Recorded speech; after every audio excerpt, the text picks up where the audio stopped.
What is up, guys? I hope you are safe and well. I'm currently nursing a cold, so excuse my voice if it sounds too weird. I'm sure I'll be back on my feet in no time, but the grind never stops, as today a movie hits both the Amazon and the Hulu libraries, and when I heard that it's a Western, I had to watch it.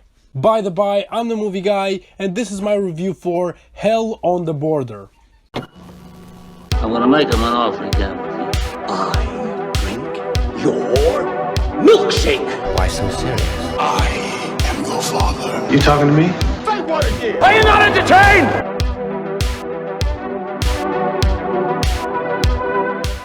This is the true story of Bass Reeves, the first black deputy U.S. Marshal. In the beginning of the movie, he catches notorious cow rustler Charlie Storm, but soon a foe might turn to a friend. Judge Parker notices Bass's qualities with the help of his secretary, and he wants to make him a deputy sheriff.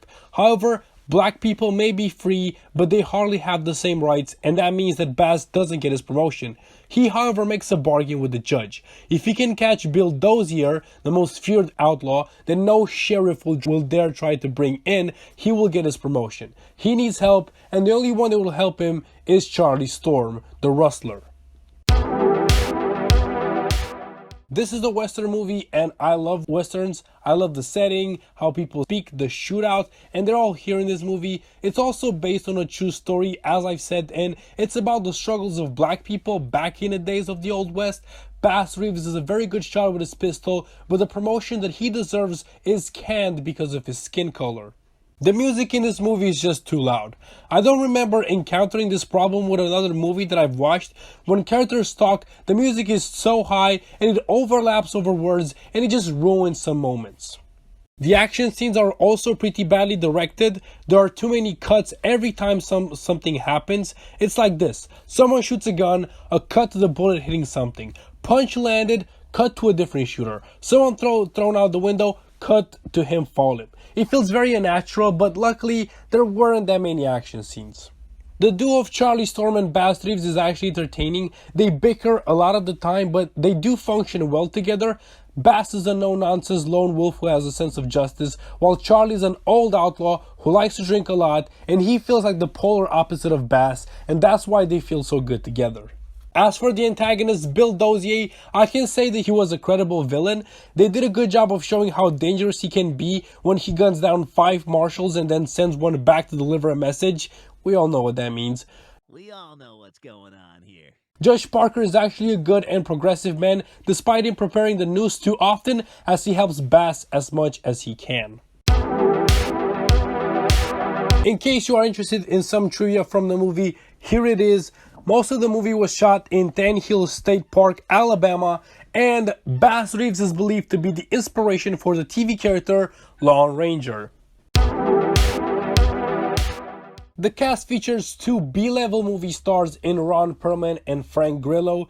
The protagonist, Bass Reeves, is played by David Gyasi, and he is decent. I mean, he just has to seem confident and menacing since he is playing a lone wolf with lots of gun skill. Ron Perlman is really good. He plays Charlie Storm. When I say really good, you know what to expect from him. His charismatic self is present in this movie. And Frank Grillo as the antagonist, Bill Dozier, is not bad at all. The guy can be very intense. But an immense down for all of the actors for consistently dropping the Western accent. What's happening to your accents? It was just a mess in this regard.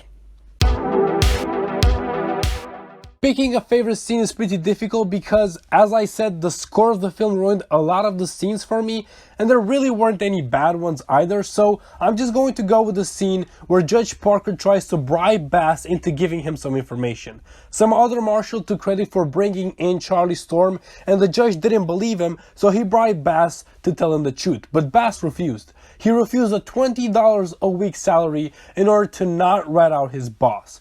That's noble right there. I chose this scene because it is a great insider into the person that Bass Reeves was. I expected a B-level Western, and that's exactly what this is. A movie that I expect could appear on Romanian television if they wanted to run it. But it's not that bad. I've seen a lot of negative reviews, and whilst the movie has problems, there are bright spots in there just enough to make this movie watchable. For my alternative pick, I choose 3:10 to Yuma. Now that is a great western. It is the story of a small-time rancher's agreement to hold the captured outlaw until the train that will take him to jail arrives. Oh, it's got Christian Bale in the lead and Russell Crowe as the antagonist. The pros of this movie are the characters and the feel of it, you know, the western feel. And the cons are its score, which is too high, the action scenes, which are badly directed, and the weak story. So my rating for Hell on the Border is 2 stars.